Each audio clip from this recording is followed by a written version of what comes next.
Alors, des commémorations sont organisées un peu partout dans Beyrouth. On se trouve actuellement à la caserne des pompiers de la Quarantaine. Il y a un an, jour pour jour, 10 pompiers avaient été envoyés à une mort certaine en allant éteindre l'incendie qui a causé l'explosion du port de Beyrouth. Alors c'est un lieu symbolique.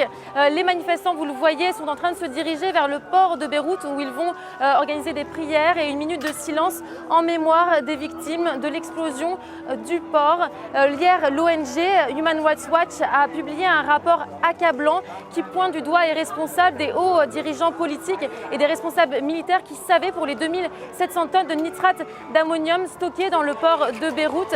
Alors c'est la colère qui domine aujourd'hui à Beyrouth puisque les familles des victimes veulent des réponses avec plus de 200 morts. Il y a aussi 7000 blessés dans cette explosion et puis des coûts économiques dramatiques. 27 000 entreprises ont été détruites dans l'explosion du port de Beyrouth. Alors après la minute de silence, on ne sait pas trop comment ça va évoluer. Peut-être une manifestation qui va déboucher sur des violences entre les forces de l'ordre et les manifestants.